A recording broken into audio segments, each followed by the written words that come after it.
Ana, você podia ler a página pra gente? Comentar Leio também? sim. Se quiser também pode comentar. Não, Comenta também, fica à vontade, fala o eu, que você quiser. Não gostou? Não gostou da página?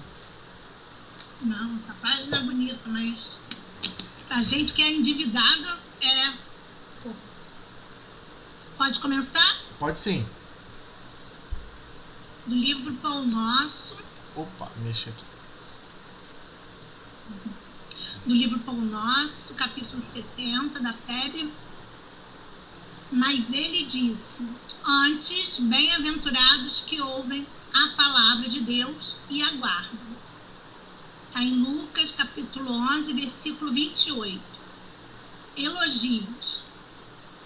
Dirigira-se Jesus à multidão com o enorme poder do seu amor, conquistando geral atenção. Mal terminara as observações amorosas e sábias, eis que uma senhora se levanta no seio da turba e, magnetizada pela sua expressão de espiritualidade sublime, reporta-se em alta voz. As bem-aventuranças que deviam caber a Maria por haver contribuído na vinda do Salvador à face da terra. Mas, prestamente, na perfeita compreensão das consequências infelizes que poderiam advir da atitude impensada, responde um mestre que, antes de tudo, serão bem-aventurados os que ouvem a revelação de Deus e lhe praticam os ensinamentos, observando-lhe os princípios. A passagem constitui esclarecimento vivo, para que não se amorteça entre os discípulos sinceros a campanha contra o elogio pessoal, veneno das obras mais santas, a sufocar-lhes propósitos e esperanças. Se admiras algum companheiro que se categoriza a teus olhos por trabalhador fiel do bem, não o perturbes com palavras das quais o mundo tem abusado muitas vezes, construindo frases superficiais no perigoso festim da lisonja.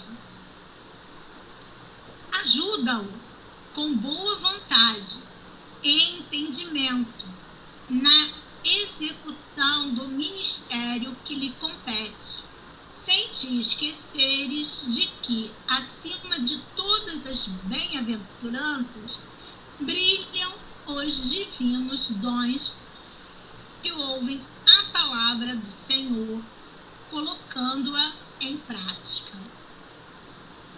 Eu não vou comentar não, Toseli, mas eu queria que você me explicasse só uma partezinha, uma parte toda, né? Mas essa parte, se ela estava sobre expressão de espiritualidade sublime, por que Jesus corta esse comentário dela? Aí você vai explicando aí pra gente. Então, vamos lá. O que a gente precisa entender é que Emmanuel não está se referindo ao elogio no senso geral sobre todo e qualquer assunto. Né? A gente tem que começar a separar isso. Mas em se tratando especificamente sobre o assunto Maria, a mãe do Cristo, aquela que foi a mãe do Cristo, todos sabemos que não é um espírito comum. Aliás, toda aquela família, né? Não só a Maria, assim como outros elementos da família do Cristo, se tornaram, como já sabemos, né, discípulos do Cristo. Então havia todo um planejamento para isso.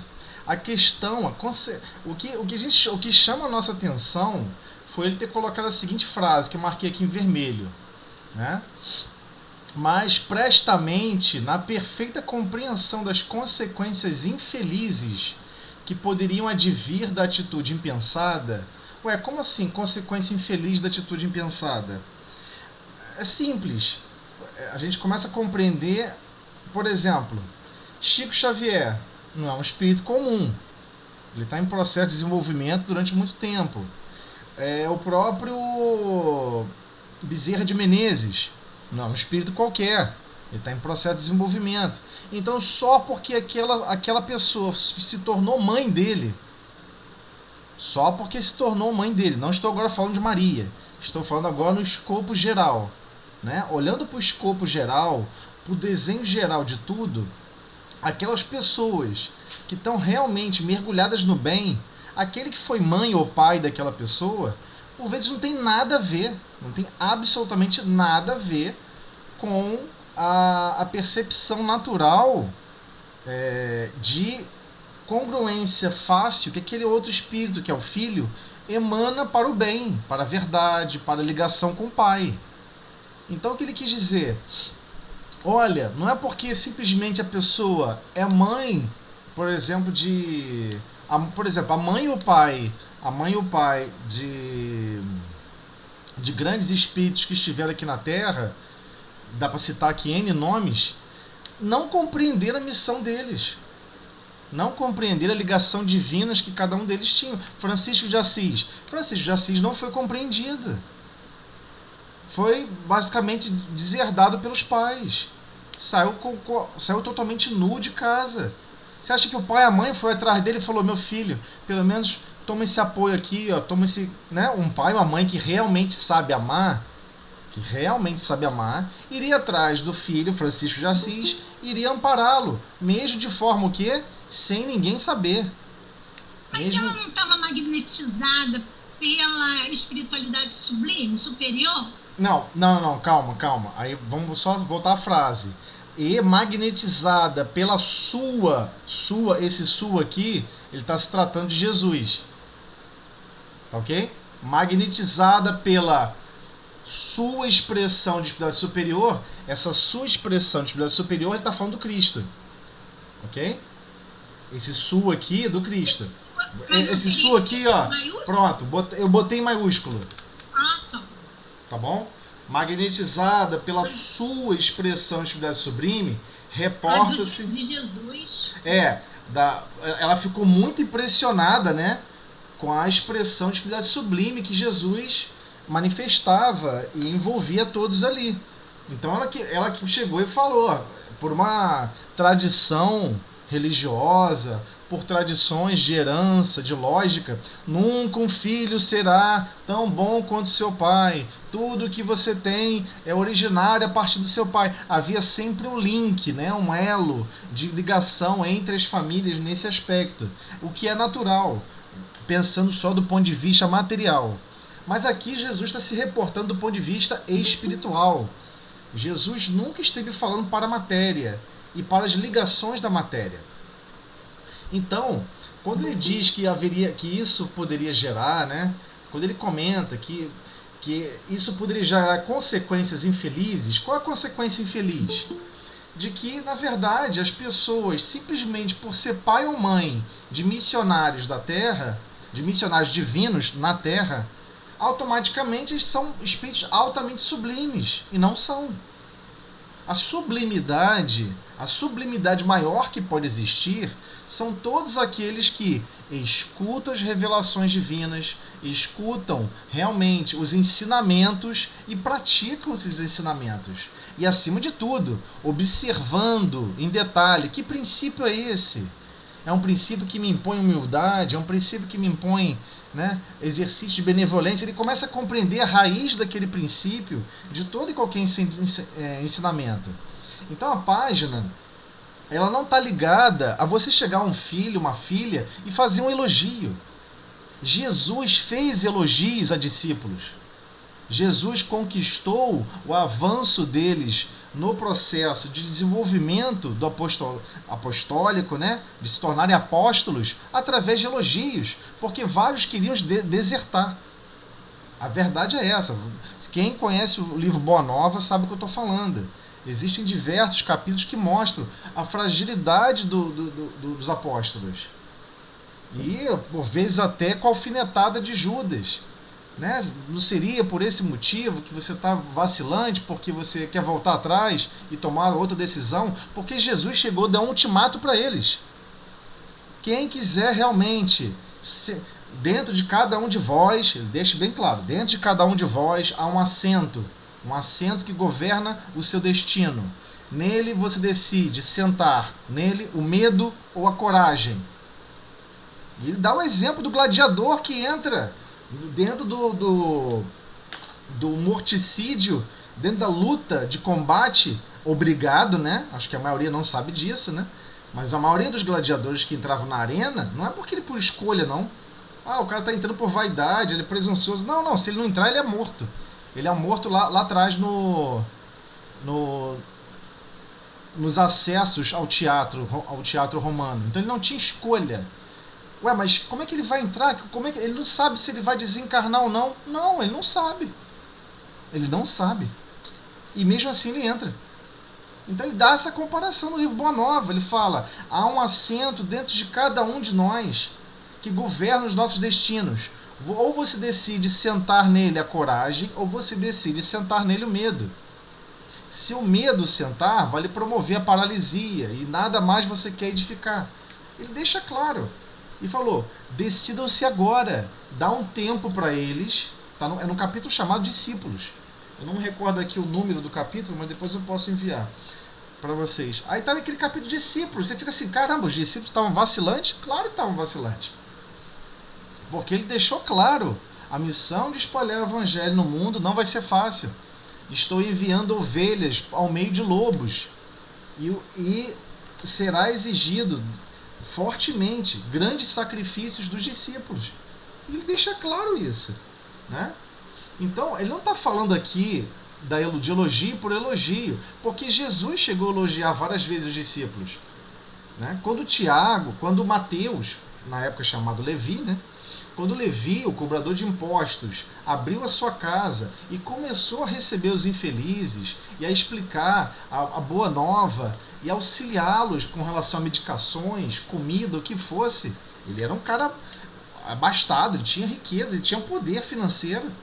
Levi não era um qualquer, ele era um cobrador de impostos. É como se fosse alguém que trabalha no governo federal ganhando um salário de 20 mil. É essa proporção que a gente tem que entender. Só que Levi não compreendeu por que o evangelho estava sendo preparado e estava sendo edificado nos maiores sofredores e desalmados da terra. Levi não entendia isso. Na verdade, Levi até era contra. Nesse mesmo capítulo, quando um aleijado, outras pessoas que viviam basicamente em extrema pobreza, foram ter na casa de Levi para ouvir mais ensinamentos do mestre, o que ele faz? Essas pessoas se expõem e falam, Senhor, eu gostaria de ajudar na colaboração da implantação do reino de Deus. Eu gostaria de participar. Como é que eu faço para participar? Jesus havia prometido que todos nós somos bem-vindos. E o que Levi fala? Eu não vejo salvação para vocês. Fulano, você foi escorraçado pelos seus pais. Beltrano, você é um louco que mal consegue ordenar um pensamento. Ciclano, você é isso. Entendeu? Ele saiu atirando crítica para todos os lados. Detonou todo mundo que estava ali do lado dele. E esse próprio irmão pega e comenta, nossa, Levi realmente jogou água no foguinho, um pequeno lampejo de esperança que eu tinha, mas eu não vou desistir.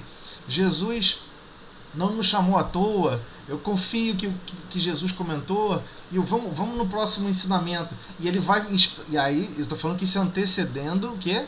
As bem-aventuranças. Então, a gente tem que começar a compreender nisso, que as consequências infelizes quais são?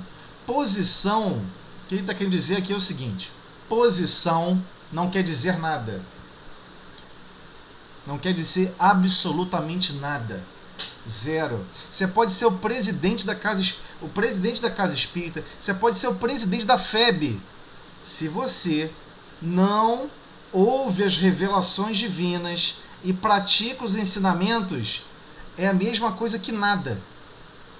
É isso que ele está querendo dizer. Por isso que o prejuízo era tão grande. E sofremos esse prejuízo muito grande, né? O catolicismo, como o catolicismo se organizou? Dando só um exemplo de religião, de como a religião se organizou. Colocando uma hierarquia, a ponto de falar que o Papa, que era escolhido entre os cardeais, era o enviado de Deus. Entre o que ele falava e o que Deus desejava, a congruência era 100%. É uma infantilidade danada. Mas quiseram fazer assim. Mas essa é uma consequência infeliz que vem dessa atitude impensada. Você achar que a posição que você ocupa pode gerar o quê?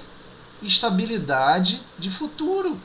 Pode revelar o quê? Que você já está em congruência com o Pai. Então ele deixou claro. E, de novo, repito, no livro Boa Nova, o último capítulo fala sobre Maria. Ali vamos compreender Maria. Maria, quando foi para a ilha de Éfesos, ficou lá recebendo todas as pessoas, amparando todo mundo, fazendo um trabalho de amor em profundidade, distribuindo os ensinamentos do Cristo. Então essa parte a maioria não conhece, porque essa parte não está realmente descrita em detalhes da Bíblia. Esse é o problema. Então Maria não é um espírito qualquer. Agora, nós não temos acesso à envergadura de quem é Maria. Mas não foi porque ela recebeu como mãe, né, o Cristo, responsável por planetas, construtor de planetas, responsável por uma faixa de evolução de certos grupamentos de espíritos. O nível dele está muito acima de todos nós e certamente muito acima de Maria. Ou seja, o simples fato de ser mãe do corpo físico menino Jesus não é necessariamente correlacionado que ela simplesmente já é um espírito bem-aventurada. Então, por isso que ele queria falar isso, embora todos nós sabemos, né, pelo livro Boa Nova, que ela é um espírito bem-aventurado.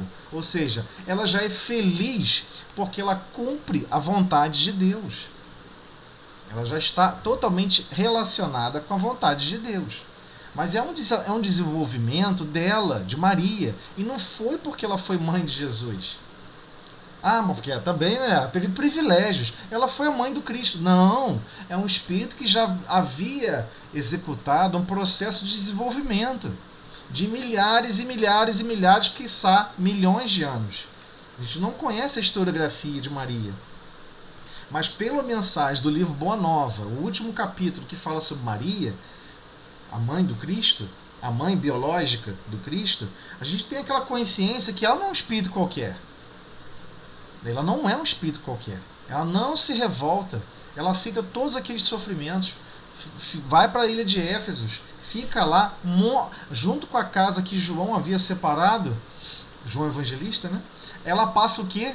A receber todos os moribundos de rua, os maltrapilhos, todos aqueles que estavam totalmente maltratados e vilipendiados pelos próprios irmãos em pátria ou irmãos em Deus. Porque até hoje o preconceito contra pobre é muito maior do que qualquer outro preconceito que possa existir na humanidade.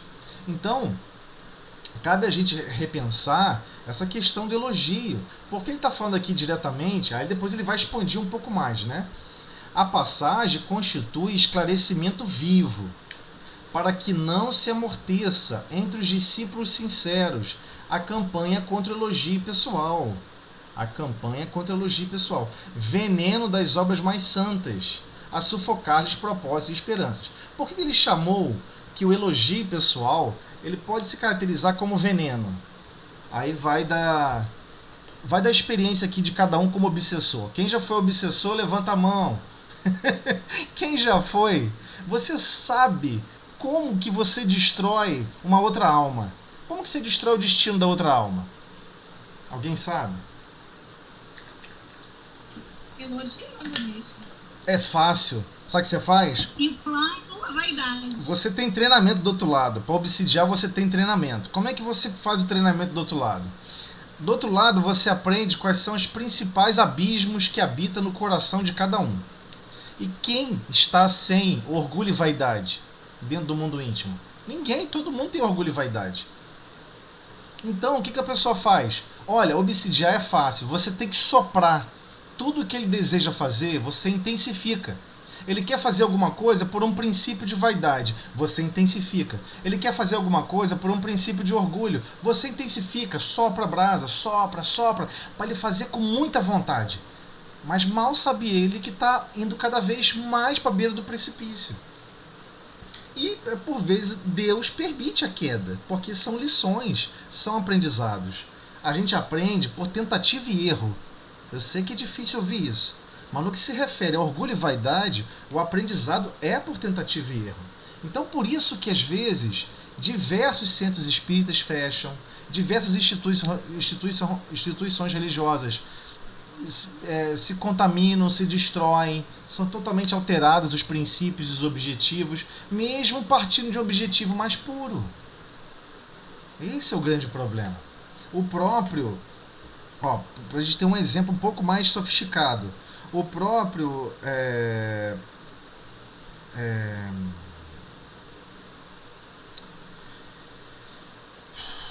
esqueci agora o que eu ia falar. O próprio... Mas tudo bem, depois eu falo. Não importa qual foi o princípio de prática do bem.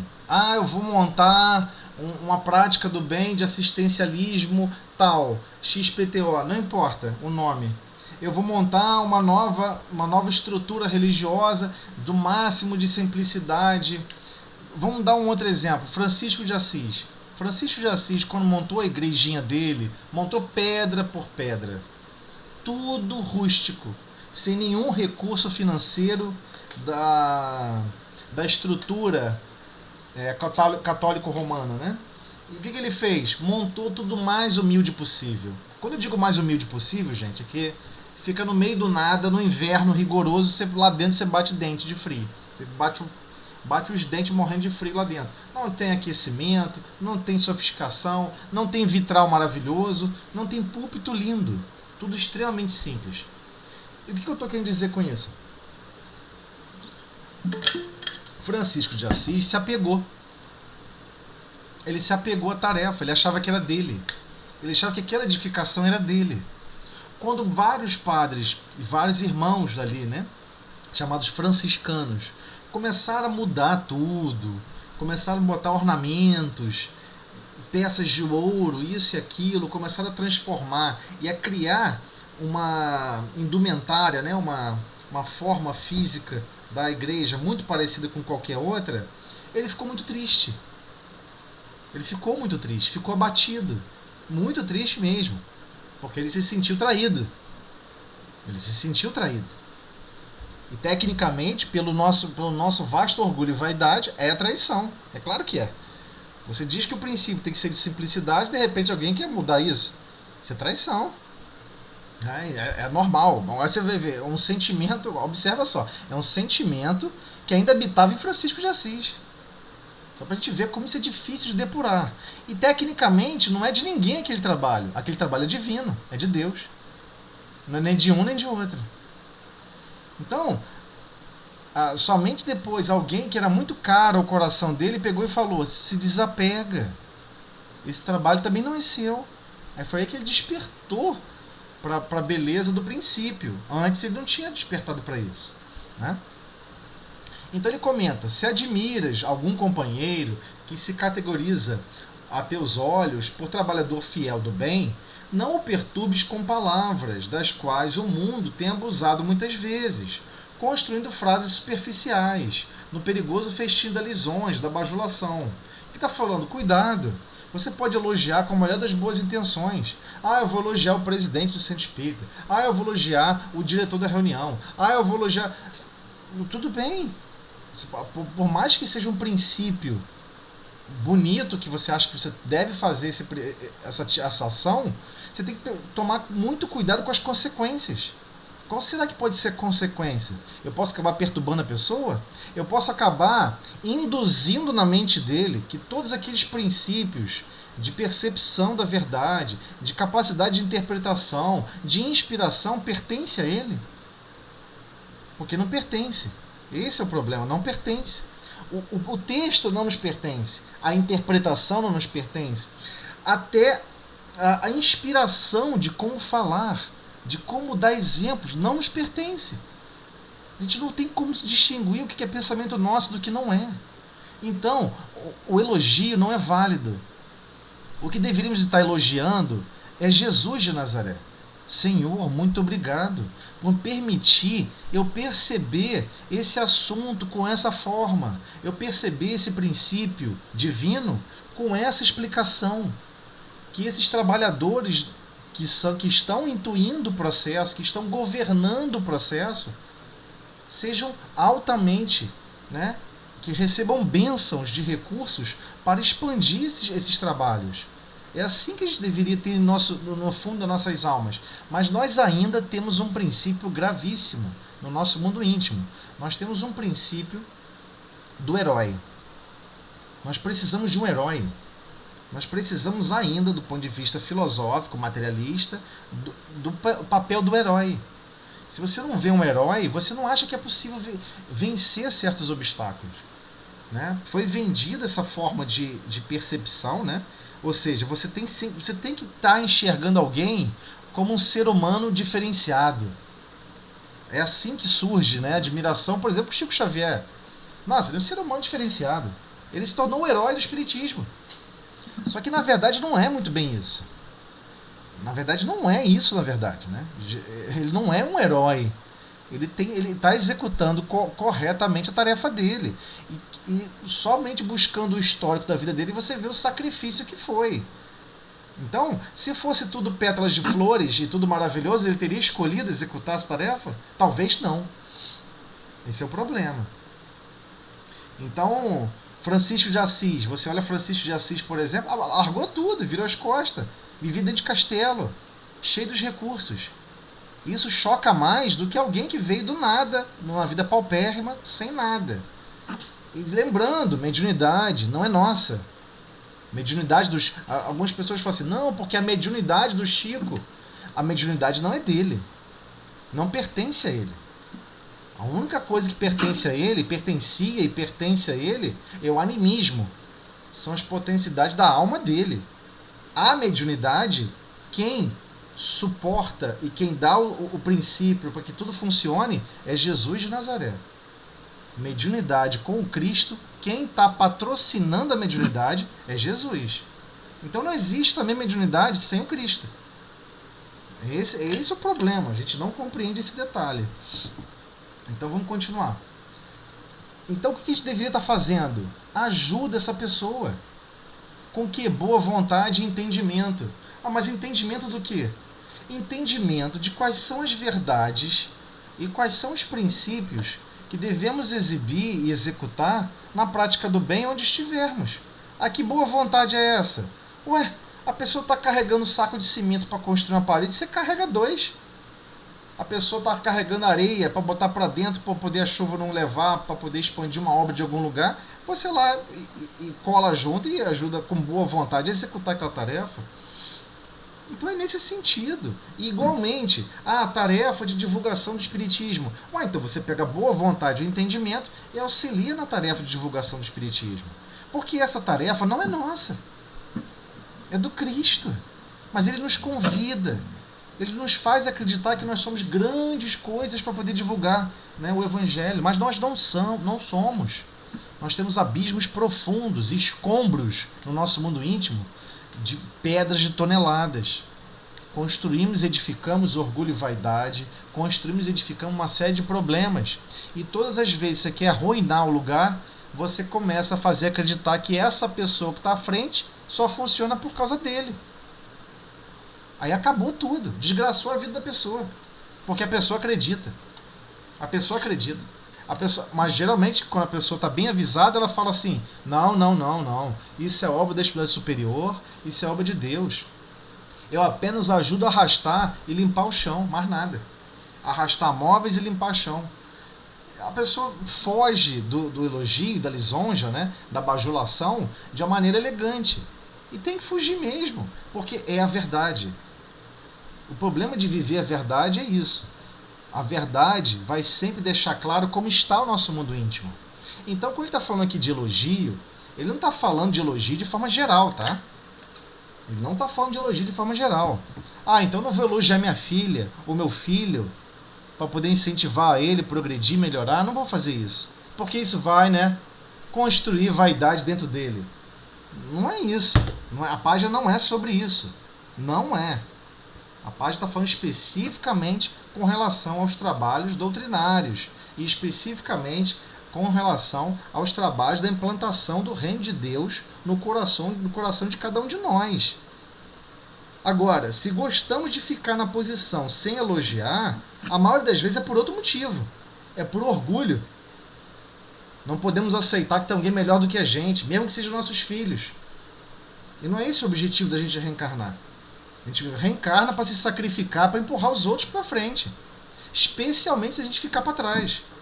Ainda mais especial se a gente ficar para trás.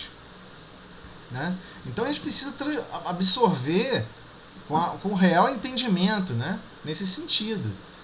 Porque ele deixa claro, é em relação aqui, na execução do ministério que lhe compete. Por que ele falou a palavra ministério? Ele falou ministério. Ele não falou com relação à vida de convivência, à vida familiar. Ele está falando com relação ao ministério que lhe compete.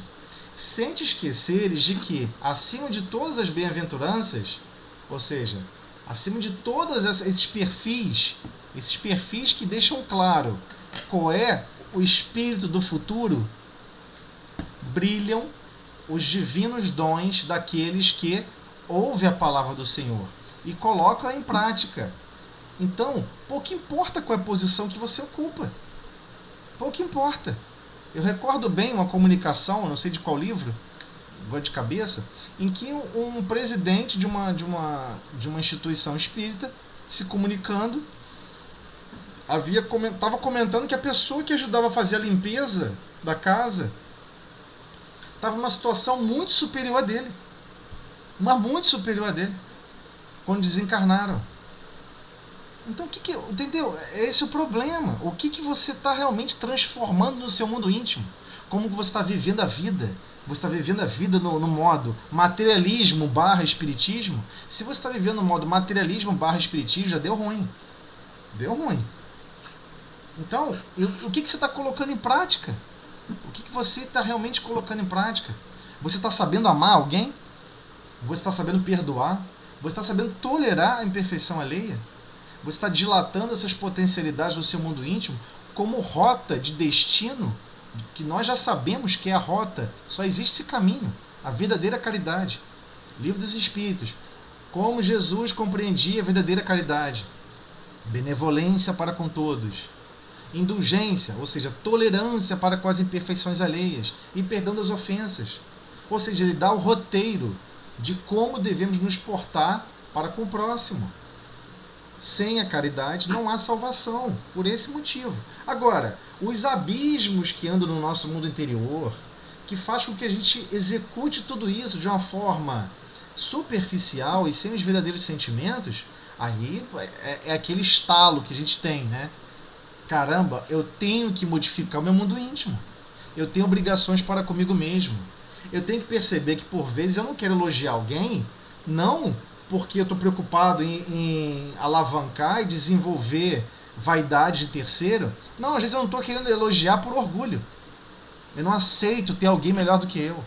Eu não aceito ter alguém superior, aparentemente superior à minha pessoa. Então a gente tem que começar a sondar o nosso mundo íntimo. Se nós nos sentimos assim, é um momento de anotar e falar, eu tenho que transformar isso. E aí você se força, vai lá e elogia a pessoa. Bom trabalho, ótima dedicação, parabéns pelo seu trabalho, parabéns pelo seu esforço. Não estou falando especificamente na casa espírita, não, estou falando especialmente dentro do lar. Dentro do lar. A pessoa faz a comida, você elogia a comida? A pessoa limpa a casa, você elogia o que a pessoa limpou a casa? Você tem gratidão pelo que as outras pessoas fazem? Então não é esse elogio que a página está se referindo. Está se referindo ao ministério da prática e divulgação do Evangelho. do Evangelho do Cristo. E quis deixar bem claro, não confunda alhos com bugalhos. Né? Maria, naquela posição que ela teve, naquela participação, né, da apresentação da Boa Nova ao planeta, não necessariamente ela está em um nível superior ou igual ao do Cristo. É esse o ponto. Então, poxa, o pai e a mãe, né, de Bezerra de Menezes, nossa, devem ser espíritos-luz. Às vezes não. São duas pessoas altamente ignorantes a tudo isso. Ele que já era um espírito antigo, velho, com muitas experiências transatas, comum, bateu a cabeça e se machucou em inúmeras situações, em diversas encarnações, para ter esse grau de desenvoltura. Mas não tem nada a ver com o elo biológico. Nada a ver com o elo biológico. Então, muitas pessoas falam isso. Olha lá, fulano, age, fala igual o pai. Não tem nada a ver. São dois espíritos completamente diferentes. O que às vezes surge é o jargão da linguagem. Porque você está ouvindo um idioma, é natural você repetir. Mas o mundo íntimo de cada um é totalmente diferente. É incomparável. Cada um passou por experiências diferentes. E cada um possui um ponto de partida diferente. Então temos que ter muito cuidado para a gente não desconstruir os locais que estão com as missões de desenvolver a propagação da Boa Nova, por exemplo. A propagação do Evangelho, a propagação das leis divinas, a propagação de todos os recursos e mecanismos que existem para o quê? Transformar o mundo íntimo alheio. Mas pode ter certeza, a transformação individual é insubstituível. Não importa que posição você ocupe, a posição não quer dizer nada. Somente importa um único aspecto: o quão você ouve a palavra, o quanto que você ouve a palavra de Deus e o quanto que você aguarda. Aguarda onde? Na gaveta? Na estante? Não, eu tenho uma Bíblia linda, eu boto ela em casa aberta, eu guardo ela lá aberta. Não, é no nosso mundo íntimo, no nosso dia a dia. Alguém te ofendeu, você perdoa. Alguém te agrediu, você perdoa. Você tolera. Você sabe que ali o próximo é criação divina e merece o máximo da nossa capacidade de apoio, de socorro e de amparo. Ora por ele. Faça preces. Temos que aprender a desenvolver essas habilidades no lar, porque no lar nós somos compelidos à existência em convivência minuto a minuto. Então, onde estão os aspectos de gratidão do nosso dia a dia? Sabemos elogiar as pessoas? Sabemos realmente agradecer as pessoas que nos cercam, que nos toleram, especialmente por nos tolerar as nossas imperfeições? Então nós temos que desenvolver essa percepção de guardar os ensinamentos e a palavra de Deus, né? Porque o Evangelho não é de Jesus, né? Essa boa nova que ele veio trazer à Terra é a boa nova do Pai, é de Deus. Jesus veio à Terra para ser guia e modelo. E deixou claro, eu sou o caminho, a verdade e a vida. Por quê? Ele está querendo dizer a mesma coisa. Os meus exemplos apresentam para você o caminho, a verdade e a vida. É o exemplo do Cristo.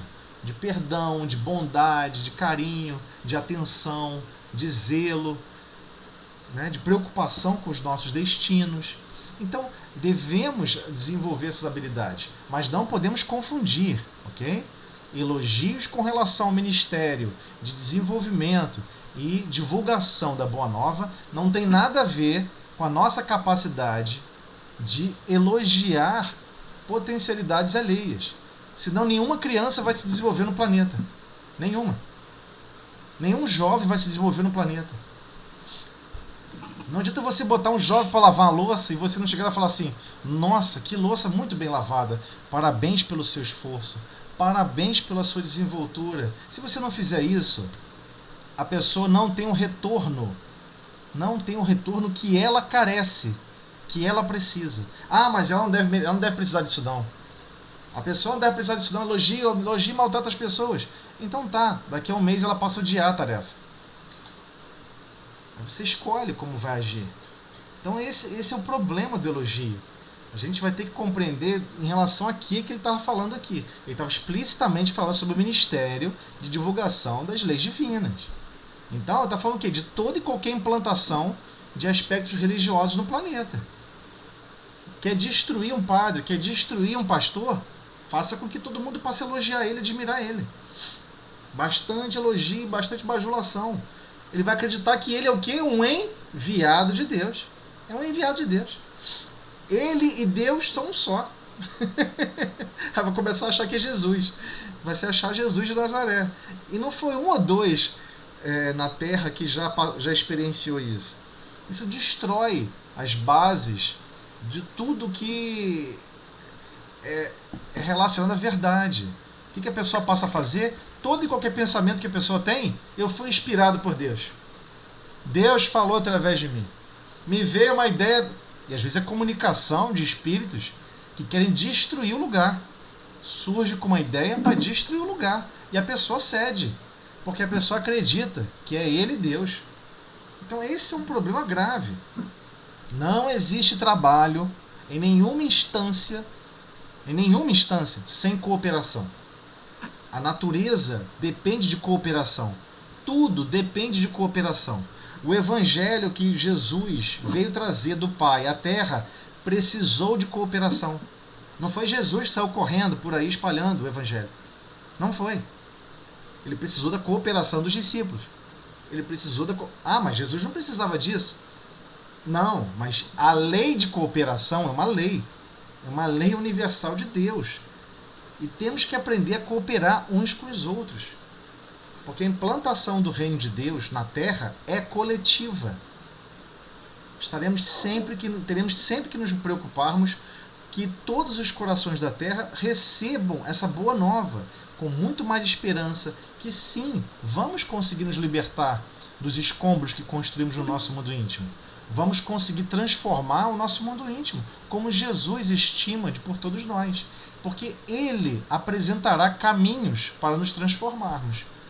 E sim, teremos que desenvolver a boa vontade e a coragem de cumprir esses caminhos.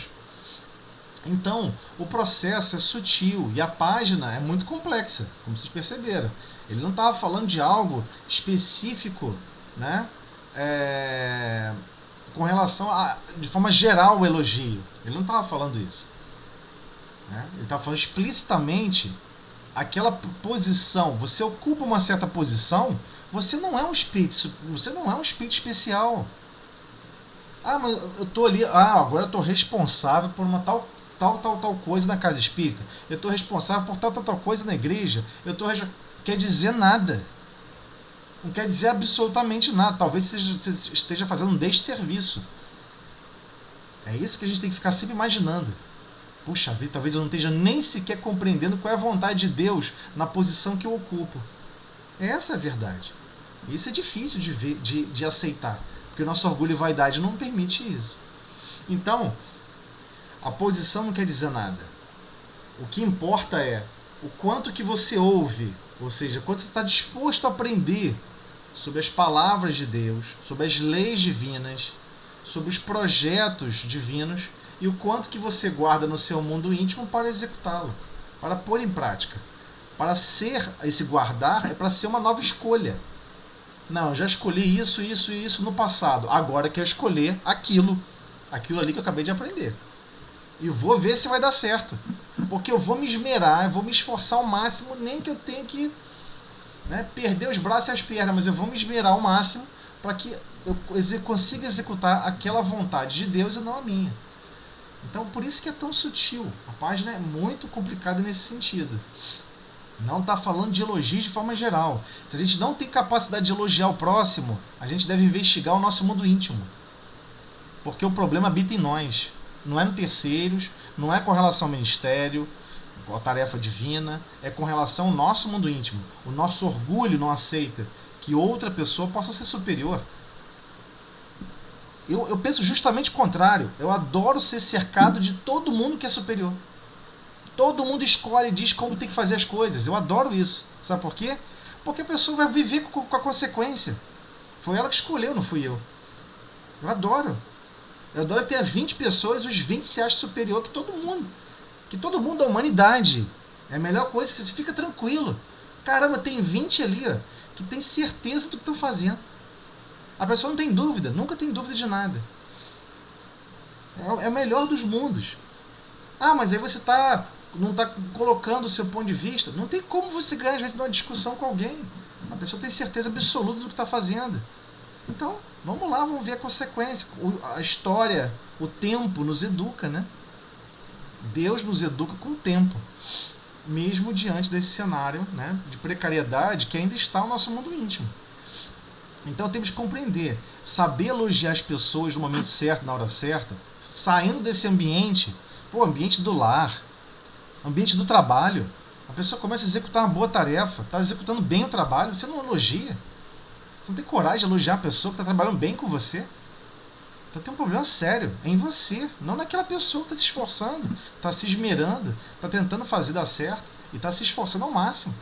Então a gente precisa investigar, como já conversamos em outras vezes. Nós temos 3 grandes imperativos: as obrigações para conosco mesmo, as obrigações para com o próximo e as obrigações para com Deus. Não podemos nos enganar. O nosso mundo íntimo, enxergar o orgulho e a vaidade que ainda habita em nós, e o egoísmo, é claro, não vamos deixar o egoísmo de fora, e transformá-lo é totalmente ligado ao nosso impulso de querer progredir, ao nosso impulso de querer dar um passo e fazer de forma diferente. Não tem nada a ver com relação ao amor ao próximo, nada a ver com relação ao próximo, nada. Porque, mas, poxa, você vai amar o próximo quando você não tiver mais essas mazelas. Então você criou um elo, um loop infinito que não tem fim e não vai nunca sair desse loop. Né? Não, eu só vou amar o próximo quando eu acabar com o orgulho e a vaidade do meu mundo íntimo. Não é assim que funciona. São por gradações. É igual andar. Ninguém anda com uma perna só. Com uma perna só você tem que saltar. Com 2 pernas você dá um passo de cada vez. Então você dá um passo no amor ao próximo, depois dá um passo em relação à transformação do seu mundo íntimo, um passo com relação a bater a porta da edificação e promover como Deus quer que seja feito, não como nós queremos fazer. Isso é aos poucos. Só que para a gente é muito difícil enxergar, nós gostamos de isolar os problemas, né? Você quer enxergar sobre eletricidade, você quer isolar a fase. Você quer enxergar sobre um pensamento filosófico, você quer esmiuçar aquilo ali, fatiar em vários pedacinhos para entender cada pedaço. Nesse caso, não. Tem que ser em conjunto. O amor ao próximo, o desenvolvimento do nosso mundo íntimo e a edificação conforme a vontade do Pai é algo que vai ter que ser concomitante, ao mesmo tempo. Temos que fazer ao mesmo tempo. E vai ser um passo de cada vez. E temos que ter a confiança plena que Deus promove, planeja os caminhos necessários para a edificação desse processo, chamada lei de progresso. Né? Mas vamos lá. Vamos para a nossa prece, então. Você faz para a gente, então, Ana, a prece inicial?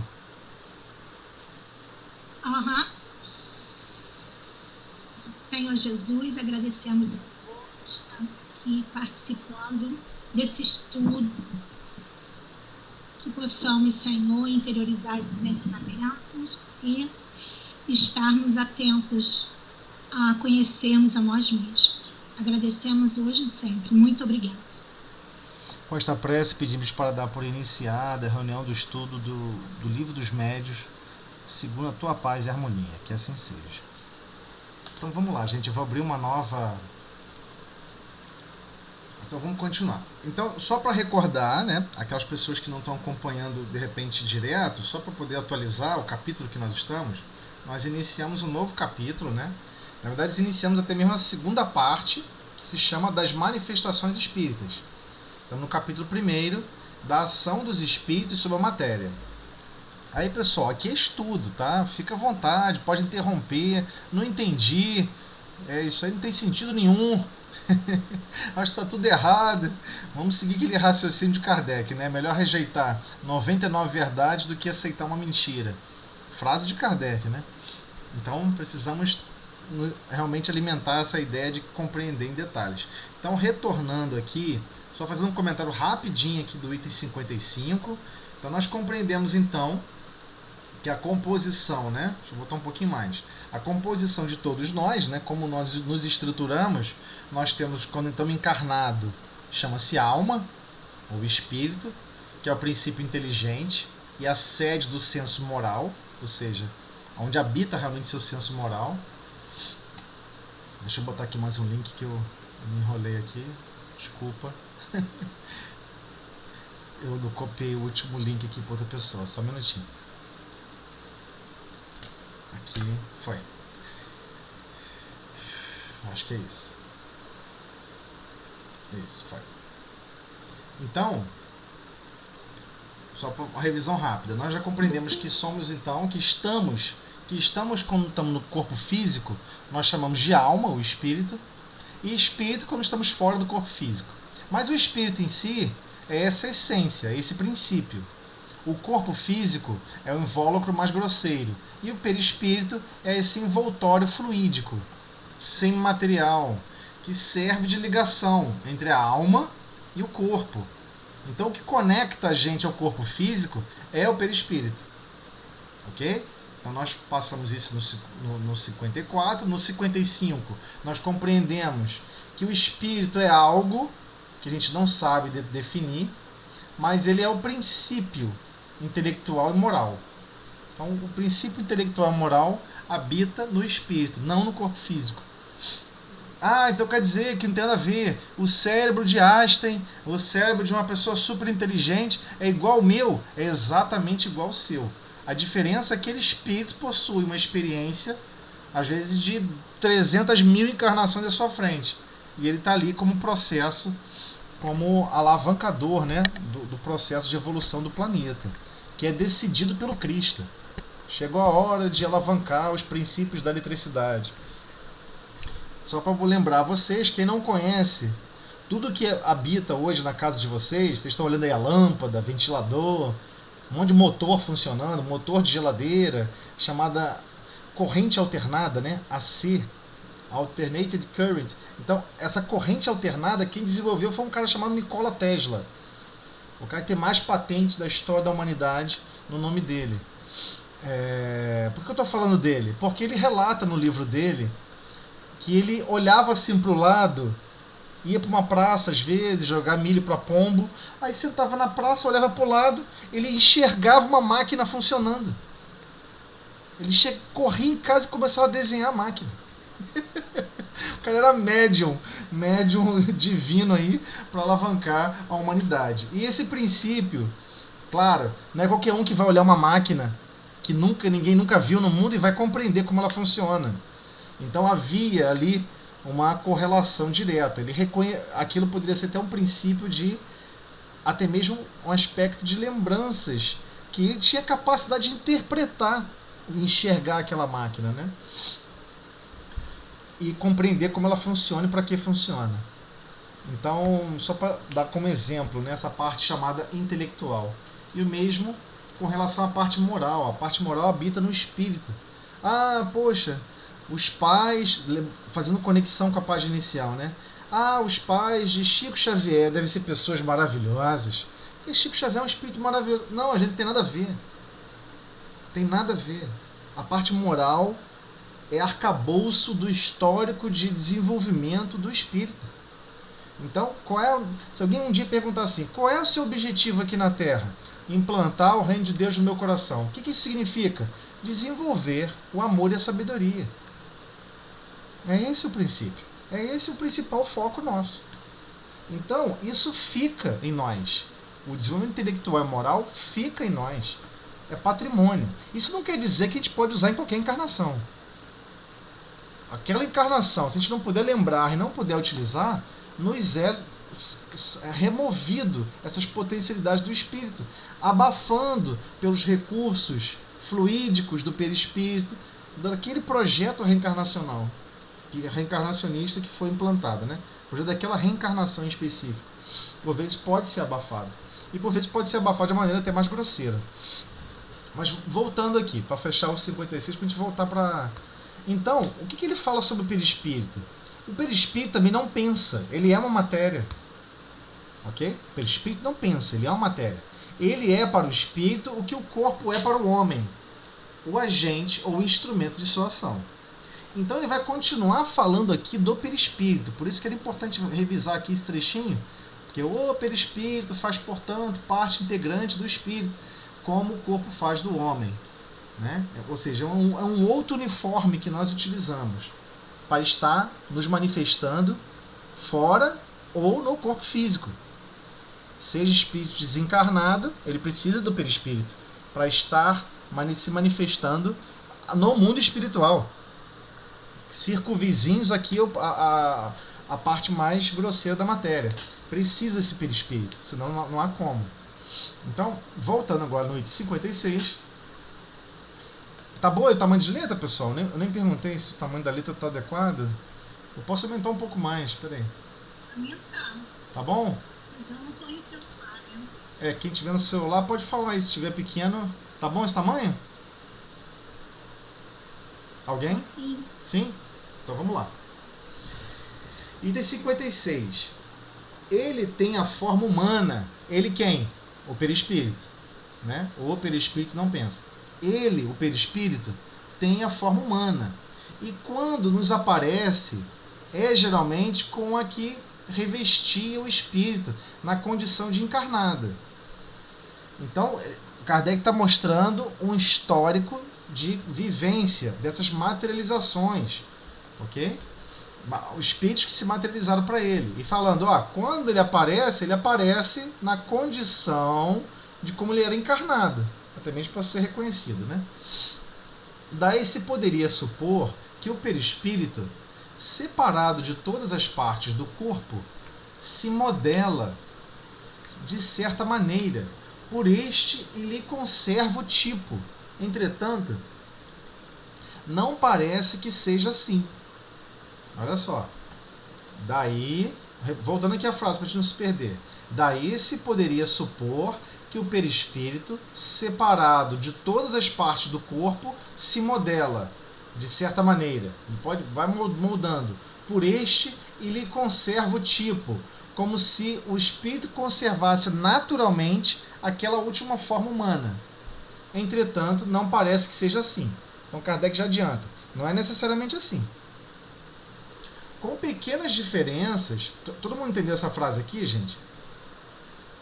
Que está querendo dizer o seguinte: não é porque você desencarnou que automaticamente no seu subconsciente você tem aquela forma da última encarnação.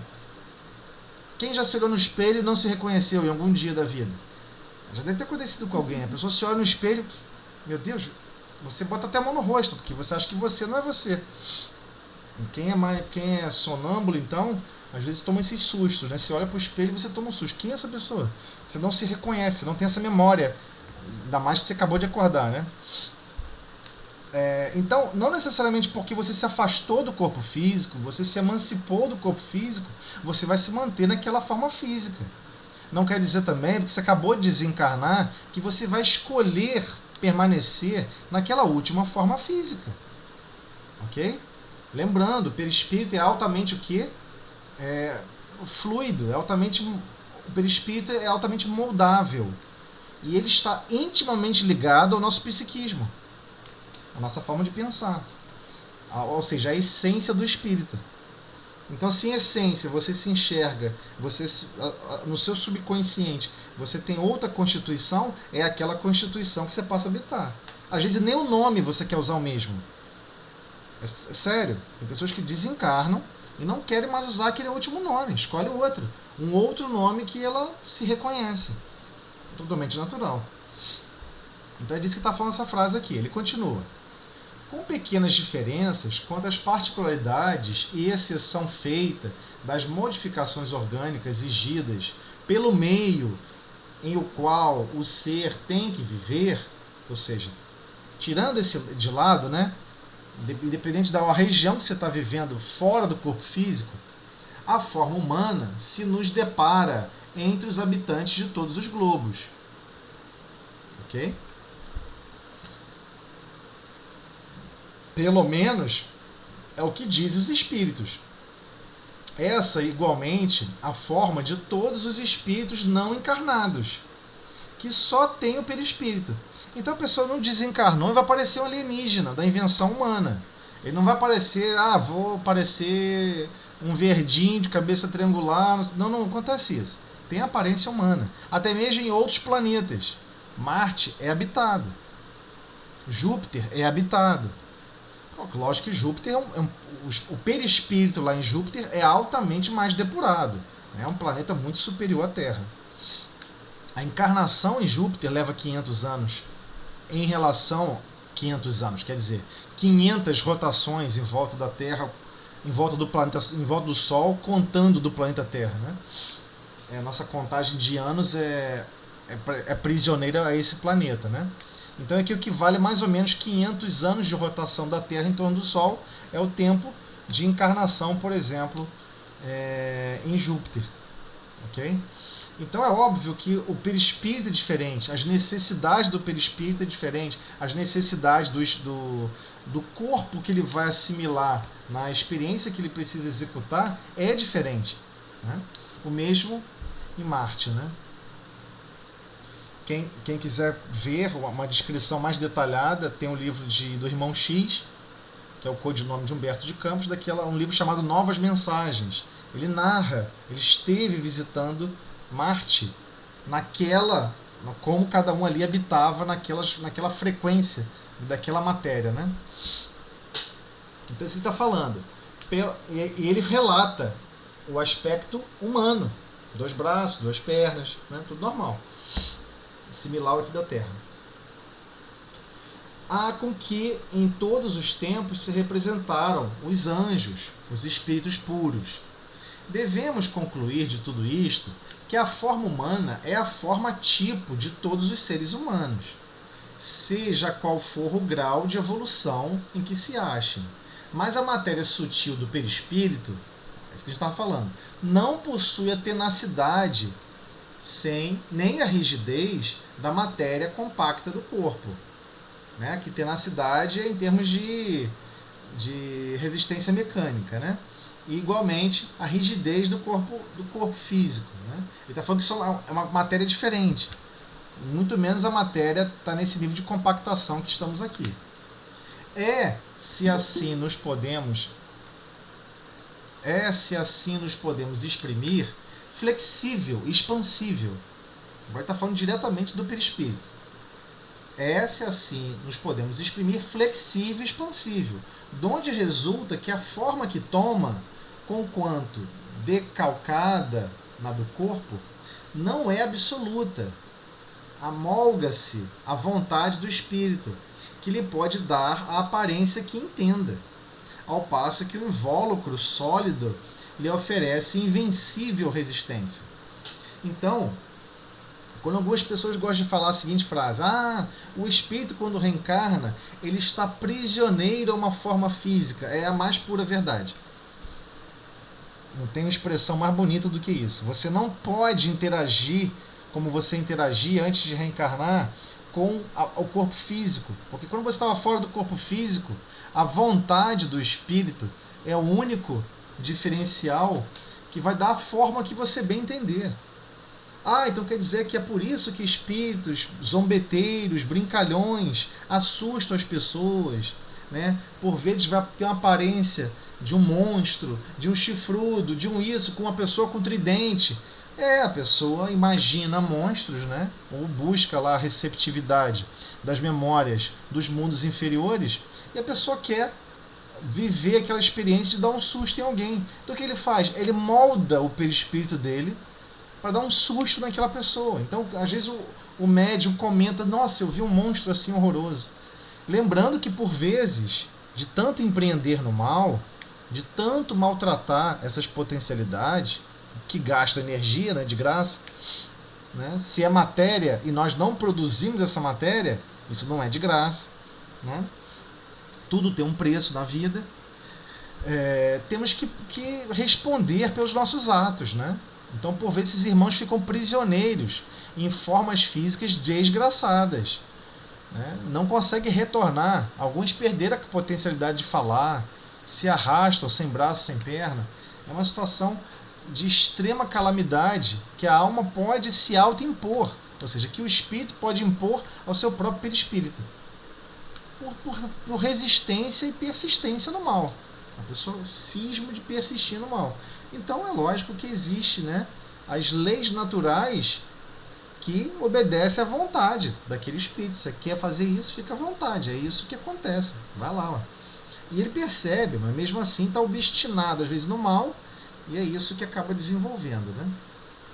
Então, continuando. Livre desse obstáculo que o comprimia, né, prisioneiro ao corpo físico, quando está fora do corpo físico, né, desencarnamos, o perispírito se dilata ou contrai, se transforma.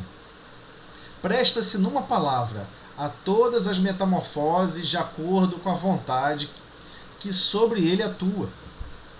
Por efeito dessa propriedade do seu envoltório fluídico, é que o espírito que quer dar-se a conhecer pode, sendo necessário, tomar a aparência exata que tinha quando vivo. Então, quando eu estou falando, a pessoa não tem mais aquela aparência.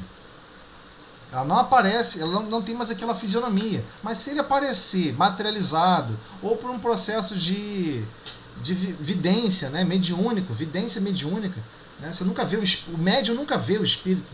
Você vê o perispírito. Você vê essa parte material do espírito. A essência não tem forma. A essência que é intelectual e moral não tem forma. Ou seja, essencialmente nós não temos forma. Nós não temos forma. Nós coabitamos nessa forma educacional no qual estamos aqui inscritos, né? Então ele deixa claro, é que o espírito quer dar-se a conhecer. E o que ele pode? O que ele pode fazer? Sendo necessário, tomar a aparência exata, aqui, ó, tomar a aparência exata que tinha quando vivo. Nossa, eu vi meu avô, nossa, eu vi minha avó, nossa, eu vi Beltrano. Mas ele não tinha aquela forma, às vezes mais. Ele teve que buscar alteração do perispírito dele para ser reconhecido. Até mesmo com os acidentes corporais, que possam constituir sinais para reconhecerem. Então, por exemplo, nossa, ele desencarnou, ele perdeu um braço. Quando desencarnou, ele perdeu um braço, né? Aliás, ele não tinha um braço antes de desencarnar. Ele pode aparecer sem um braço para ser mais fiel àquela aparência que ele será reconhecido. Nossa, ele passou por uma cirurgia, né? Arrancaram um olho dele. Ele era caolho. Ele usava até um tapa-olho, igual o Jack Sparrow, né? Ele usava igual de pirata aí. Ele vai aparecer, não estou brincando, ele vai realmente aparecer, materializar-se, ou ser passível de evidência, né? Ser observado com aquele tapa-olho. Ele pode manipular esses fluidos e outros fluidos, que a gente vai chegar lá, né? Para gerar esses acessórios. Gerar os acessórios, né? Vamos lá. Os espíritos, portanto, são, como se vê, seres semelhantes a nós, constituindo ao nosso derredor toda uma população invisível no estado normal. Dizemos no estado normal porque, conforme veremos, essa invisibilidade nada tem de absoluta. Né? Já deixa claro, não vai ser absoluta. Pode sim ser visto. Então, item 57. Voltemos. Posso fazer uma perguntinha? Sim, claro. A questão é, quando você vê um espírito só na parte negra, Sim. ele emite, então, que as intenções, ainda a maldade. Eu, assim, aqui em casa, meu marido vê muito vultos negros, vê espíritos mesmo, negros mesmo. E por que ele então vê o negro que ele vê, então, é o quê? É porque o espírito quis ser reconhecido com a aparência de negro. Mas negro, que ele não consegue ver as formas. Não, mas aí tem N motivos, né? Limitações do médium e limitações igualmente do fenômeno que está se desenvolvendo, se elaborando, entendeu? Eu entendi que você está falando de aparência da cor da pele. Ele pode... A cor da Não, pele não. também, né? Às vezes aparece como indígena, como chinês, coreano, não tem problema. Ele plasma a forma que ele quiser. Agora, quando você está falando de um vulto, aí ele viu um vulto negro passando. Então, mas aí não necessariamente está vendo perfeitamente a forma daquele perispírito, ou seja, daquele espírito. Ainda mais porque talvez ele esteja fugindo de ver, né? Ele não está naquele momento, que fala assim, olha, se você continuar vendo, você vai cair e vai perder os dentes. Aí você fala, agora eu quero ver, vou continuar vendo até cair e perder os dentes. Ele não está nesse nível de curiosidade. Ele está em fuga. Ele vê e foge. Quando você vê e foge, você não quer ver, né? Na verdade, você não quer ver. Igual diversas comunicações mediúnicas, mesmo na casa espírita. Se o médium está com medo, às vezes o médium vai ter que receber para promover a passividade, né? Para promover o processo de comunicação via voz, né? Para ocorrer aquele processo de comunicação via voz, por vezes o médium enxerga quem é. Vê fisicamente como está a pessoa, como está aquele espírito. Vê o perispírito em total condições funestas, macabras, de extrema destruição e dor. Às vezes o médium fica com medo. Eita, meu Deus do céu, lá vem coisa braba aí. O médium fica com medo, é normal. Mas por que ele teve a permissão de ver primeiro? Foi para ter medo ou para se apiedar? Qual será que foi a intenção de quem promoveu essa liberdade? Foi para ele se apiedar e desenvolver mais amor ainda em socorrer aquele irmão, ou foi para deixar ele com medo? Tenho certeza que não foi para deixar com medo, né? Porque o medo é uma reação nossa de ausência de fé. Quando a gente não tem confiança fiel ali em Deus, a gente tem esse problema, a gente morre de medo e fica vacilante. O que é natural no começo, mas depois o processo deve se expandir, né? Boa resposta, eu gostei da resposta. Deve ser a questão do médium. Porque a gente não sabe o quanto que o medo está influenciando. Né? Eu vi isso. Ai meu Deus, eu vi isso. E a pessoa está toda desesperada. Mas às vezes a pessoa vê também isso no plano físico e fica toda desesperada. Né? Nossa, vi um gato caindo pela janela. Ai meu Deus, era um gato preto. Mas daí que o gato preto caiu pela janela? Como fosse um boi, uma vaca, qual a diferença isso faz? Mas a pessoa já tem uma reação de medo, uma fobia, né? O Joana de Anjos fala sobre isso, as fobias do passado, que estão no nosso subconsciente e que por vezes domina a nossa consciência em diversos momentos da encarnação, né? Então a gente tem que tomar cuidado com isso, porque por vezes, durante uma visão, durante uma percepção assim mediúnica, a gente tem que tomar cuidado, separar o que é medo do que é realidade, né? Entendendo que a nossa participação mental influencia na comunicação, né? Até mesmo da vidência. Né? Então vamos lá. Pode ocorrer também, tá? Ao contrário. Alguém aparece, mas não tem permissão de ser reconhecido. O que a gente está vendo aqui, ó, né? Que ele botou aqui assim, ó. O espírito que quer dar-se a conhecer pode, o quê? Sendo necessário, tomar a aparência exata que tinha quando vivo. Sim, ele pode tomar aquela aparência. Mas o processo mediúnico não é livre. Por vezes o médium vai enxergar, sei lá, o tio desencarnado e não é permitido enxergar e reconhecer que foi um tio, que é aquele tio. Às vezes a pessoa não está preparada. Então vê tudo borrado, vai ver a cabeça borrada, não vai reconhecer. Porque às vezes aquele tio promoveu um grande mal para aquela pessoa. Estou dando uma ideia, né? Uma suposição. A espiritualidade controla, vai perceber que é alguém, mas ele não reconhece fisicamente quem é. Pode acontecer também. Mas do ponto de vista de perispírito, de formação do perispírito, independente da capacidade de ver perfeitamente, a formação está feita, né? O espírito conseguiu alcançar aquela forma da encarnação anterior. E quando vem... Pode falar? Claro, fica à vontade. E quando você assim, leva um susto na Você falou do susto, mas às vezes a gente leva, assim, tá na mesa, na mediúnica, enfim. Aí você leva aquele susto que de repente aparece assim uma pessoa, como você disse, que está assim, num aspecto muito difícil, deformado. E aí, mas assim, do nada apareceu, mas sumiu. Mas só aquilo ali já foi, o coração já foi a mil. Não é pelo medo, é pelo aspecto. Assim, a vibração é um conjunto de coisas. E some. Mas também não vem nada para falar, não vem nada. Então, mas temos que lembrar que a vidência, mesmo a vidência, ou a percepção, essa vista anímica, essa visão anímica, né, que a alma pode exercer de enxergar um desencarnado, é patrocinada, né? Alguém gastou energia para que ambos os planos, né? O médium, ele tem uma certa facilidade.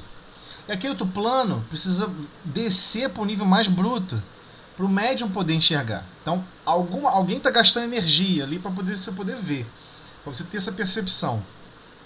Eu costumo analisar da seguinte forma, não estou dizendo que eu estou certo, ok? Eu costumo analisar da seguinte forma: se gastar energia para ver, há um motivo. Se há um motivo, temos que considerar que ele é sempre soberanamente justo e bom. Soberanamente justo e bom. Então, por vezes, ele está esperando o quê? A nossa prece. O nosso socorro alimentar na hora. Senhor Jesus, ampara este amigo, este filho de Deus, que igualmente está igual a nós, em condições precárias. Ele não vai conseguir sozinho sair dessa condição. Que ele possa ser ajudado, amparado. Que as gotas do orvalho do teu infinito amor possam se precipitar sobre ele. Que ele possa receber essa prece com o máximo de carinho. Que possa cair sobre ele novas oportunidades. E vai acontecer. E vai acontecer. A prece é um grande diferencial de tensão. A prece tem condições de dinamizar, através da nossa vontade, através do nosso magnetismo, induzir fluidos, conduzir fluidos da reunião para aquele ser, para aquela pessoa, para aquele. Porque por vezes o espírito está em negação plena. Nada aqui vai me ajudar. Quando alguém aqui me vê, vão ficar com medo de mim. Para e pensa o que acontece dentro do pensamento daquela pessoa. Se a gente se colocar, vamos nos colocar no lugar daquele que se considera um monstro. Né? A Bela e a Fera. A Fera chegou. Aí ele acha que ninguém nunca vai amá-lo do jeito que ele está. Ele acha que ninguém nunca vai ter um sentimento plenamente puro para com ele. Ele acha que ele nunca vai sair daquele estado que ele se encontra, porque ele não está conseguindo sair. Ele não está conseguindo se libertar. Ele acha que em todo lugar que ele for, alguém vai achar que ele é um monstro e vai achar que não tem solução. E certamente já aconteceu isso, talvez centenas de vezes. Ele foi a algum lugar, foi considerado um monstro e fugiu. E foge mentalmente. É muito difícil você não pode se interferir no livre-arbítrio daquele psiquismo. Você pode até mover ele de lugar, né? Você tira ele de um lugar e aparece ali na casa espírita. Mas mover de lugar não alterou o psiquismo dele, não alterou a forma dele de pensar. Agora, quando ele percebe uma irradiação de carinho e de amor, que foi o que aconteceu, por exemplo, com a Bela e a Fera. A Fera percebe alguém, mesmo ele tendo uma aparência de fera, um pensamento, uma vibração de carinho e amor, aquilo toca o coração dele.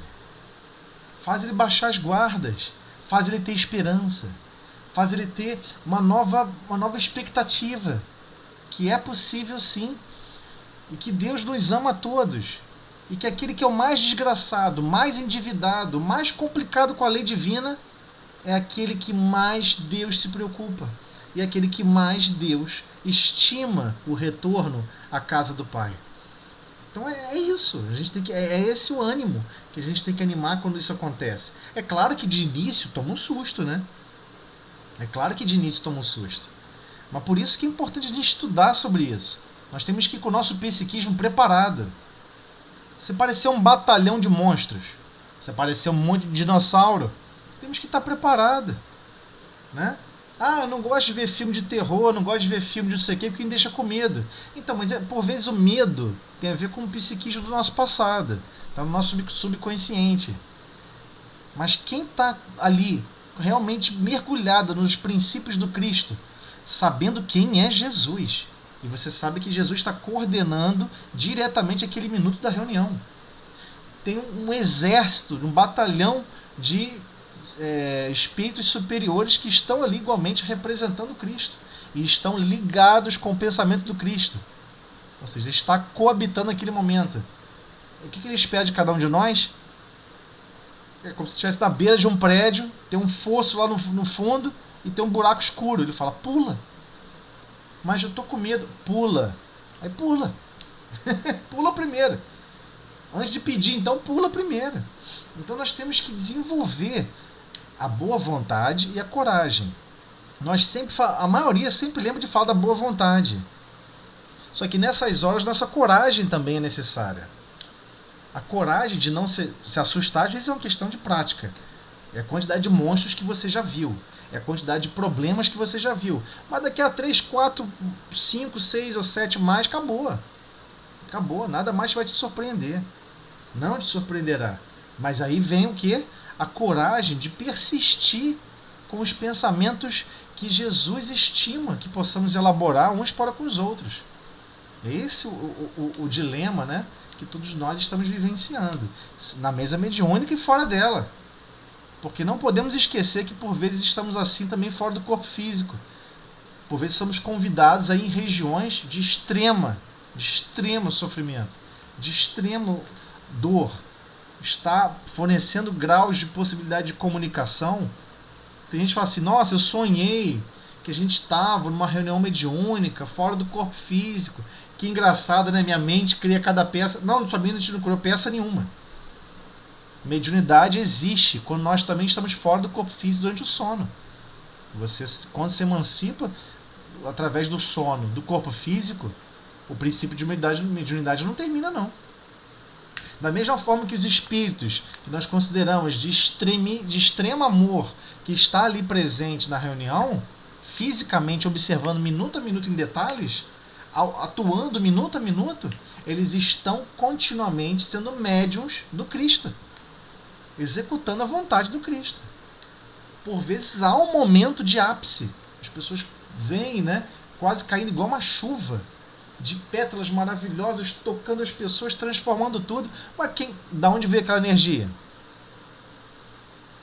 Vem do Pai, claro, vem de Deus. Mas através de qual boa vontade?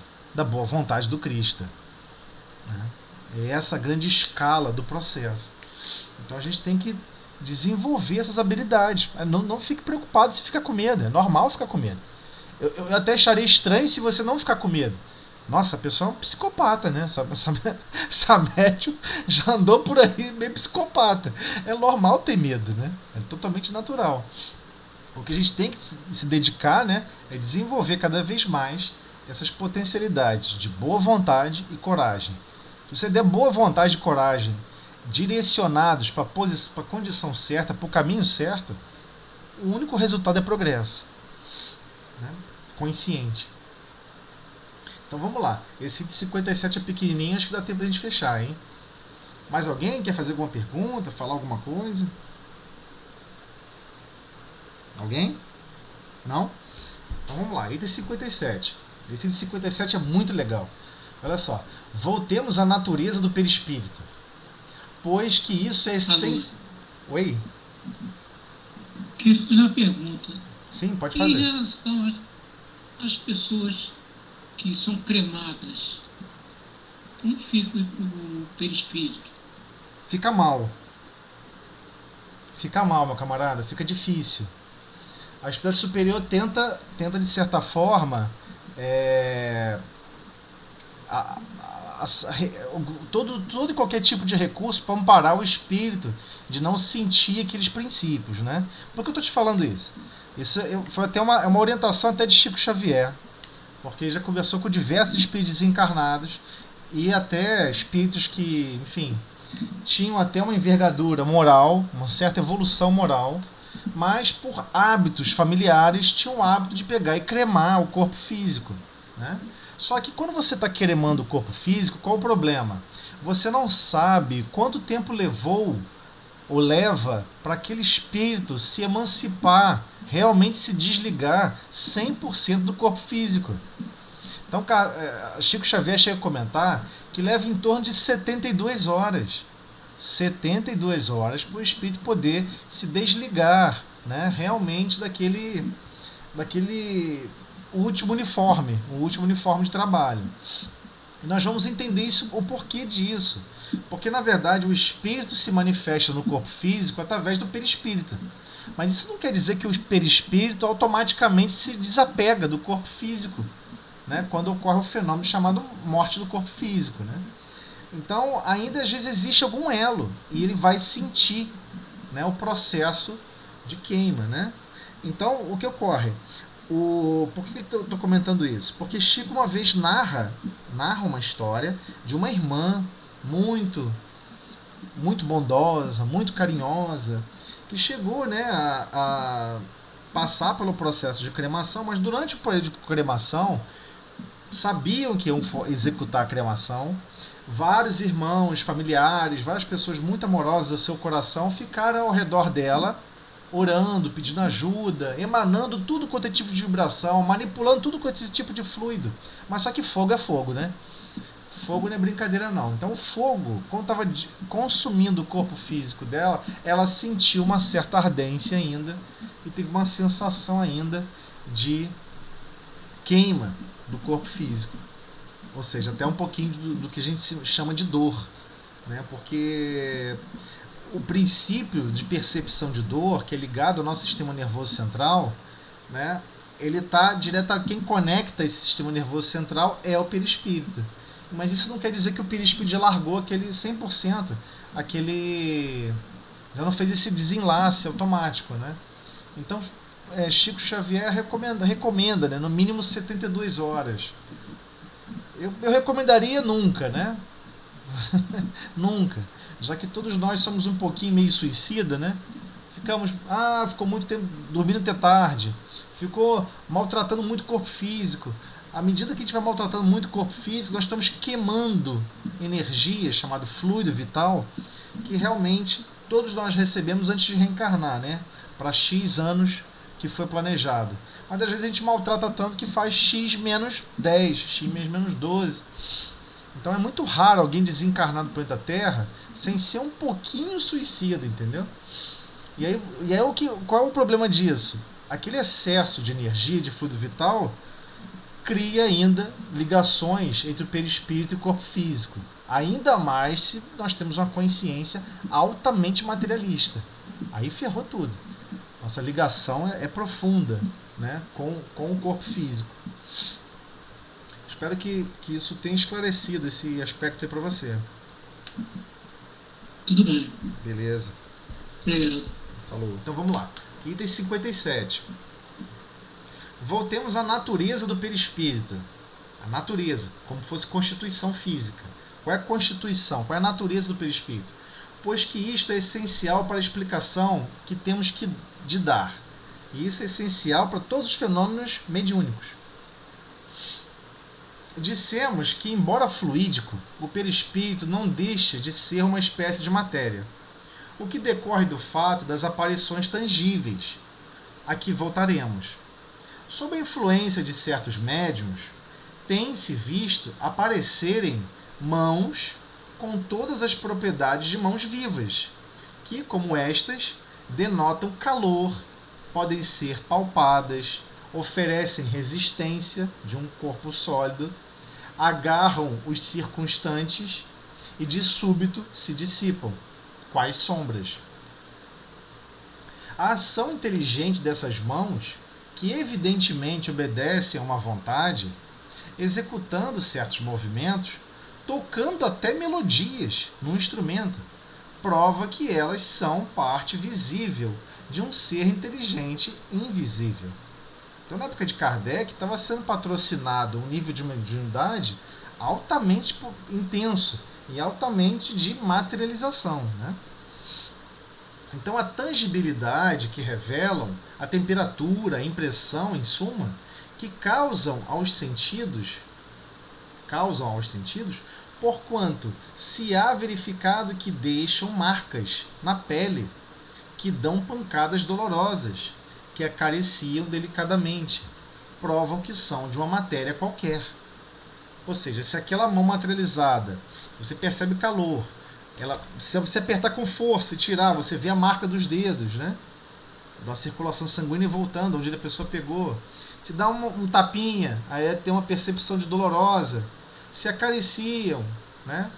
Delicadamente, prova o quê? Que é uma matéria, já que interagiu com o corpo físico de outras pessoas. Seus desaparecimentos repentinos provam, igualmente, além disso, que essa matéria é eminentemente sutil e se comporta como certas substâncias que podem alternativamente passar do estado sólido ao estado fluido e vice-versa. Então Kardec, como cientista, como ele sempre foi, ao pessoal altamente ligado ao campo das ciências, consegue observar o fenômeno com uma visão mais ampla, né? Mais educativa e com aspectos de comparação muito mais tangíveis para todos nós. Então ele deixa claro, olha, é um fluido que pode mudar de estado. Gasta energia para isso, como a gente sabe que gasta energia, né? Você quer passar a água do estado líquido para o estado sólido, você precisa gastar energia. A gente aprendeu isso. Todo mundo já sabe disso. Ah, mas como assim gastar energia? Ué, você tem que remover calorias da água. Você tem que criar um mecanismo para remover calorias daquela água. Não importa como você vai fazer isso, mas você precisa remover essas calorias. Então você passa do estado sólido para o estado fluido. Então ele está deixando isso bem claro. Existe algo fora do corpo físico que permite essa variação, né? E a gente sabe por que ele comentou sobre a presença de certos médiums. Porque requer e se faz necessário médiuns que possam doar fluidos especializados para essa manipulação, né? Que o espírito fora do corpo físico, através da vontade, possa executar com a devida permissão, é claro. Não é bagunça, né? Os espíritos não podem se materializar à boa vontade. Sim. Tá me ouvindo? Sim, tô assim. Te escuto. Viu? Então, deixa eu te falar uma coisa. Alguns episódios, assim, durante a minha noite, que eu não estava dormindo, mas também não estava acordada. E eu senti, assim, um peso muito forte, assim, no meu corpo, como se alguém estivesse querendo me dominar. Sim. Isso que a gente pode usar nesses momentos. Eu sempre me deu, assim, um desespero muito grande, porque eu comecei a sentir que o ar ia me faltar, porque era um peso bem superior, assim, ao meu, me forçava, assim, a ficar presa ali, como se fosse um ataque, realmente. E depois de uma oração que me veio na cabeça,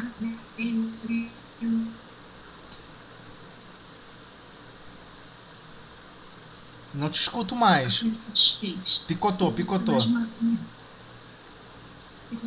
Picotou um pouco. Não, mas Então. eu parei de ouvir no momento que você falou que sentiu essa pressão, aí depois você fez uma prece e... E aí se desfez essa sensação e logo em seguida eu despertei assim, com os olhos abertos e tal. Então você tinha a percepção que você estava fora do corpo físico, num estado de emancipação. Provavelmente, mas assim, não sei, eu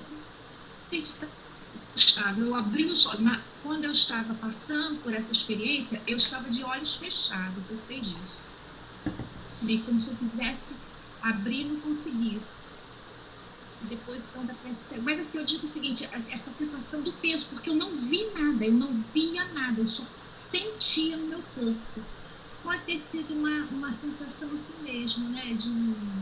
Você estava indo dormir ou estava acordando? Então... Em termos de horário, indo dormir ou estava acordando? Eu não estava em sono profundo, não era um sonho, não tinha imagem, não era um sonho. Não, tudo bem, você estava no horário de ir dormir ou estava no horário de acordar? Oi? No horário de ir dormir, e aí estava indo dormir, para dormir. Então, olha só, vamos lá. E aí a gente tem que começar a entender um aspecto importante, né? Quem já está médio, mais experiente e tal, tem que entender o seguinte. Sempre que a gente vai dormir, né? Ó, eu tenho para dormir. Oi? Tá. Não ouvi, picotou de novo. ela deve estar falando que não é um sono, daquele sono profundo todo. Sim. Isso já ocorreu comigo também. É como se você ainda entrasse num torpor.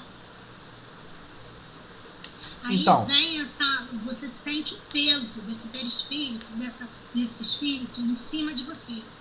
Eu já senti também a mesma coisa. Eu e Sandra aí também.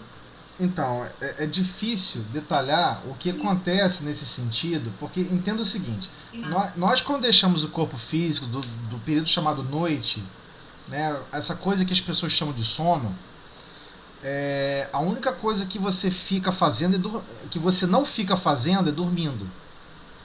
A maioria das pessoas vão a algum lugar de interesse, estão se emancipando. Médiuns mais experientes às vezes estão sendo chamados para se emancipar de uma maneira mais profunda. Oi? Não te escuto. Não te escuto. Eu estou te ouvindo. Então, mas eu não consigo... Tem hora que eu te escuto, tem hora que pode. Não, mas assim, isso é importante. É importante compreendermos isso. Então, por vezes, nós estamos sendo treinados e ajustados a nossa relação do nosso perispírito para estar em outras localidades mais complexas. Por isso que às vezes não é um desdobramento simples, não é um desdobramento convencional, né? Não é que eu não posso falar muito disso assim, porque eu sou sonâmbulo, então eu não sei o que vocês estão falando. Eu sou sonâmbulo, então eu durmo instantaneamente. Eu deito e parece que 5 minutos eu estou acordando. Eu saio muito rápido do corpo físico. Então eu não sei o que acontece no sentido de treinamento se emancipar do corpo físico, entendeu? Pode ser algo ligado, por exemplo, você falar em termos de se sentir como uma pressão, de não conseguir respirar, do ponto de vista físico não tem nem sentido, né? Porque você se sente o quê? Como se estivesse debaixo d'água, uma pressão homogênea por todos os lados. É como se alguém Sim. quisesse te sufocar, viesse assim, materializado. Se estivesse quase dormindo, alguém fisicamente vem materializar. Isso. Fisicamente te aperta e tira, e começa a te apertar e te sufocando. Eu acho que o que Fátima deve estar querendo saber, isso é uma materialização do espírito nessa hora. Não, olha só, vamos ser sinceros. Por vezes, o que está acontecendo já é eu não sei a hora que vocês dormem, eu não sei como vocês dormem, eu não sei o que vocês fazem antes de dormir. Eu não vou entrar nesse mérito. Mas temos sempre que fazer prece antes de dormir, com objetivos específicos. E por vezes o que você está sentindo, mais intensamente, já é um processo de comunicação mediúnico. Olha só, eu sei que é difícil falar desses termos, mas quando você chega na culminância, vamos dar um exemplo aqui, reunião de desobsessão. Vai ter a comunicação da reunião de desobsessão. Eu vou me comunicar com aquele espírito. Você está sendo aproximado e há um regime de aproximação e de harmonização que levam dias antes da reunião. Às vezes o que você está sentindo é o que a pessoa tem na memória dele. Ele, às vezes, lutou com alguém e realmente foi estrangulado por alguém. E ele está naquela memória. Pô, ele me estrangulou, agora eu quero estrangular aquela pessoa. E o outro pode estar com esse mesmo ideal. Aquele que vai dar a comunicação tem a vontade de estrangular alguém. Ele quer estrangular de volta. Se eu for estrangulado, eu quero estrangular de volta. Mas às vezes é a vítima que vai se comunicar. A vítima, entre aspas, né? Mas o processo de aproximação para que ocorra a comunicação é lento e gradual. Não se alcança a harmonia para que ocorra a comunicação instantaneamente. Então, se você... Desculpa só um pouquinho, só para concluir o pensamento. Se você buscar um pouquinho de Eurípides Barçanufo, ele fala claramente, olha, essas reuniões que estão para acontecer na reunião mediúnica, às vezes acontece 2, 3 vezes antes. fora do corpo Eu físico, sei disso, durante o fazendo. sono. A ocasião da primeira vez, ficou bem claro para mim, foi num carnaval. Eu estava na minha casa, tinha terminado de fazer minha oração para dormir. Eu preciso fazer oração, senão eu vou para as profundezas. E aí, você tá rindo, é sério. Aí assim, foi uma coisa que eu não percebi e de repente eu não estava conseguindo, como se tivesse alguém me atacando, assim, me paralisando, me segurando, não me deixando mexer. E eu queria mexer, eu não conseguia falar, assim, foi um desespero. Aí eu fui, Fátima, reza, faz uma oração. Rapidinho aí eu comecei a orar, pedir a Jesus pelo irmão e tal. E aí melhorou. Mas eu falei isso mais em função dessa questão que a gente acabou de ler. Porque a sensação que eu tive era exatamente isso, como se o perispírito,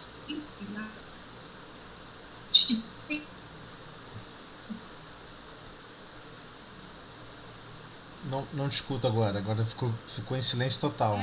É como se fosse um ataque que ela está recebendo. Eu tinha muito isso antes de estudar o espiritismo. Não conseguia. Eu ficava paralisada. Aí eu fazia como Fátima falou. Eu orava, eu pedia a Deus. Só que eu entrava em pânico, porque eu me desdobrava muito rápido. Mas você não vê o que está do seu lado. Você não consegue ver. Eu não conseguia. Aí depois, Então, só senti. Justamente. Eu nunca mais tive uma graça de caso. No meu caso era ataque.